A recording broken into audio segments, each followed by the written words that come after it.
திருப்பூர் மாவட்டம் அவிநாசி தேவராயன் பாளையம் பகுதியில் சொத்து தகராறு தொடர்பாக ஜேசிபி இயந்திரம் மூலம் காம்பவுண்ட் சுவர் இடிப்பு மற்றும் தென்னை மரங்கள் சேதப்படுத்தப்பட்ட சம்பவம் பரபரப்பை ஏற்படுத்தியுள்ளது. சிசிடிவி காட்சிகளின் அடிப்படையில் போலீசார் தீவிர விசாரணை நடத்தி வருகின்றனர். இப்பகுதியைச் சேர்ந்த பிரேம்குமார் ஜோதிமணி தம்பதியினர் 3.5 ஏக்கர் நிலப்பரப்பில் வீடு மற்றும் தோட்டத்தை வைத்திருந்தனர். சில ஆண்டுகளுக்கு முன்பு பிரேம்குமார் இறந்த நிலையில் தற்போது அவரது மனைவி ஜோதிமணி இந்த சொத்தை பராமரித்து வருகிறார். இந்நிலையில் ஜோதிமணியின் உறவினர்களான பிரகாஷ், ரித்திக் ஆகியோர் செந்தில் என்பவரை முன்னிறுத்தி 10க்கும் மேற்பட்ட ஆதரவாளர்களுடன் சேர்ந்து திடீரென ஜோதிமணியின் தோட்டம் மற்றும் வீடு அமைந்துள்ள இடத்திற்கு அத்துமீறி நுழைந்துள்ளனர். அவர்கள் ஜேசிபி இயந்திரத்தை கொண்டு வந்து காம்பவுண்ட் சுவரை இடித்து நகர்த்துள்ளனர். மேலும் தோட்டத்தில் இருந்த தென்னை மரங்களையும் சேதப்படுத்தியுள்ளனர். இச்சம்பவம் குறித்து பாதிக்கப்பட்ட ஜோதிமணி தெரிவிக்கையில், வயதான நான் கணவர் இல்லாததால் தனது சொத்தை அபகரிக்க முயற்சியில் என் உறவினர்களான பிரகாஷ், ரித்திக் மற்றும் செந்தில் ஈடுபட்டுள்ளனர். நான் வைத்திருந்த சிசிடிவி காட்சிகளின் ஆதாரங்களுடன் நல்லூர் காவல் நிலையத்தில் புகார் அளித்துள்ளேன் என்று கூறினார். மேலும் அவர் தெரிவிக்கையில்,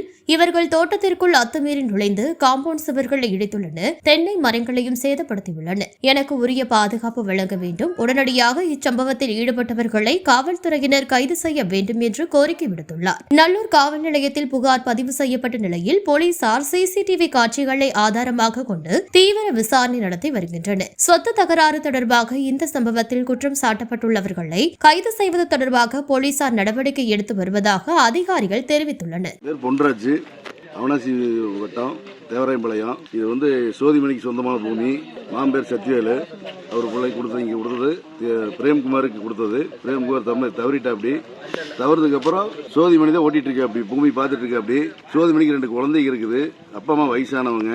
ஆனா பிரதீப் குமார், பிரகாஷ், பரிமளா, செந்தில்குமார்ங்கிற டிஎம்கே காரரு கிட்டத்தட்ட ஒரு 50 பேர்த்துக்கு மேல அடியாளர்களை கூட்டிட்டு வந்து தகரத்தை உடைச்சு இவங்களெல்லாம் தள்ளி விட்டு தென்னம்பிள்ளைகளாம் வச்சு 2 வருஷம் வச்சு தென்னம்பிள்ளைகளாம் பிடிங்கி இருந்துச்சு அராஜக முறையில் பண்ணிட்டு இன்னைக்கு போயிருக்காங்க. ஆதாரமெல்லாம் கோர்ட்ல கேஸ் இருக்கு. அதே அத்துமீறி சிசிடிவி ஃபுட்டேஜ் இருக்கு.